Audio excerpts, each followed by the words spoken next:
NH 48 पर नीमराना थाना क्षेत्र के मोहलड़िया गांव के पास स्थित होटल हाईवे किंग पर 8 सितंबर को 5 करोड़ की रंगदारी की मांग को लेकर की गई फायरिंग के मामले में नीमराना पुलिस व DST टीम ने कार्यवाही करते हुए मुख्य आरोपियों पुनीत शर्मा और नरेंद्र कुमार को सहायता व साधन उपलब्ध करवाने वाले 2 आरोपियों सचिन उर्फ प्रवीण उर्फ धोलिया और योगेश उर्फ मोनू को श्रीनगर के एक हॉस्टल से गिरफ्तार करने में सफलता हासिल की। हालांकि मुख्य आरोपी अभी भी पुलिस की गिरफ्त से दूर है। मुकेश कुमार शर्मा की 2 आरोपियों को गिरफ्तार किया, क्या घटनाक्रम था? जैसा कि आप सभी को पता है 8 तारीख को इसी महीने की 8 तारीख को एक हमारे हाईवे पे होटल हाईवे किंग है नीमराना में, वहाँ पे सुबह 6 बजे फायरिंग हुई थी। उसकी सूचना मिली तो हमारी पूरी टीम, हमारे ऑफिसर सभी वहाँ पहुँचे। हमने उसी दिन से हमारा टीमें गठित करके हमारा काम शुरू कर दिया था। उस दिन हमने जो फुटेज मिले उस आधार पे हमने ये जो 2 मेन शूटर्स थे जो आए थे ये घटना कारित करने के लिए, हमने उनको उसी समय आइडेंटिफाई भी कर लिया था। आइडेंटिफिकेशन में ये 2 शूटर्स थे, उनका नाम निकल के आया पुनीत और नरेंद्र, जो दोनों ही जलंधर पंजाब के रहने वाले थे। इनके बारे में जब और डिटेल्स पता की गई तो ये बेसिकली NIA पंजाब, हरियाणा, दिल्ली सभी पुलिस इन को लगातार कुछ सालों से सर्च कर रही थी, पिछले 2-3 सालों से। इस घटना पे जब हमने टीम वर्क की तरह काम करना शुरू किया तो टेक्निकल एविडेंसेस जो भी हमारी खुद की इंटेल थी उसके आधार पे हम लोगों ने इनके जो लोकल कनेक्ट्स थे उन पे भी हमने काम करना शुरू किया। उसमें ये निकल के आया कि इनको 2 लड़के हैं जो मांडन इलाके के ही हैं, अड़िन के रहने वाले, उन्होंने इनको काफ़ी एड किया है। इनफैक्ट उनको यहाँ तक लाने में और यहाँ से वापस घटना के बाद में भगवाने में उनको और गाड़ी प्रोवाइड करवाने में उन लोगों को एड दी है जो शूटर्स आए थे बाहर से। उनको हमने, हमारी पूरी टीम ने बहुत प्रभावी कार्रवाई करते हुए और इन दोनों आरोपियों को बिल्कुल अरेस्ट कर लिया है। मैम कहाँ से अरेस्ट किया और कहाँ दबिश दी गई? ये हमने जो इनका घटना हुई थी घटनास्थल से ही हम लोगों ने ट्रेस आउट करना स्टार्ट किया और हमने इनको कश्मीर से दोनों जो आरोपी थे जो घटना के बाद से ही जो दोनों शूटर्स थे उनको फरार करवाने के पश्चात ये लगातार भाग रहे थे। ये कहीं रुके नहीं बीच में, ये लगातार ट्रैवल कर रहे थे और हमारी टीम्स इनके पीछे ही थी और हमने इनको कश्मीर में जाके इन दोनों को अरेस्ट कर लिया। होटल पे फायरिंग के लिए कितने दिन से बदमाश रेकी कर रहे थे?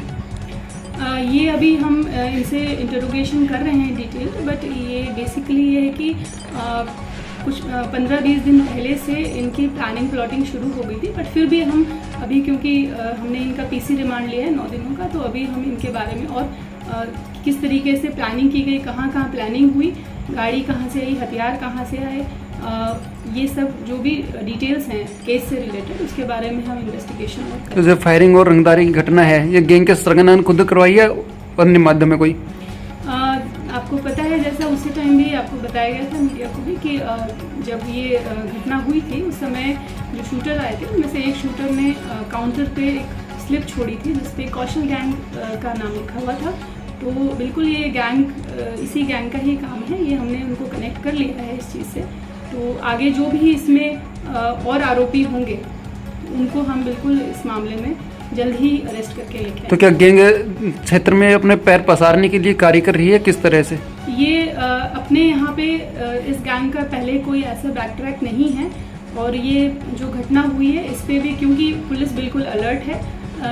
जब से ये घटना हुई है तब से पूरी डिस्ट्रिक्ट में इनफैक्ट कोटपुतली, बहरोड, नीमराना पूरे हाईवे पे चप्पे चप्पे पे पुलिस तैनात है। टोल पे हम लोगों ने पूरा माकूल जाब्ता लगा रखा है और 24 घंटे हमारा जाब्ता पारियों में काम कर रहा है और बिल्कुल सुरक्षा व्यवस्था बिल्कुल यहाँ की चाक चौबंद है। मैम पहले भी जो गैंग का सरगना है उसको फर्जी पासपोर्ट बना था अड़िंद के गाँव के लड़के के नाम से और अब भी वहीं के गाँव के सामने आए हैं।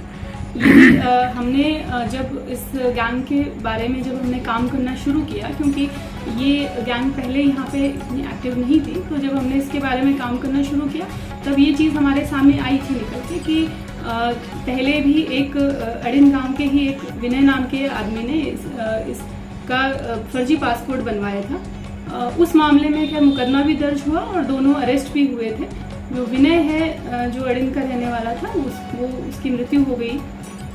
उसके बाद में भी अभी ये जो 2 लड़के हमने अरेस्ट किए ये भी वहीं के ही रहने वाले हैं। तो बेसिकली ये जो है ये लड़के ये उसी दरमियान इनसे कांटेक्ट में आए हैं। जैसे हमने इसके बारे में पता किया, इनमें से एक जो सचिन है, सचिन उर्फ प्रवीण उर्फ ढोलिया, इसका जब हमने रिकॉर्ड पता किया तो ये इनको ऑलरेडी पहले भी फरारी कटा चुका है इन शूटर्स को, और ये भौंडसी जेल जो गुड़गांव में है वहाँ भी रह के आया है। तो इस तरीके से इस गैंग के ज़्यादा संपर्क में आ गया है और इसने ही पूरा जिम्मा लिया था कि इस एरिया में इनको लाना और इनको वापस भगवाना यहाँ से।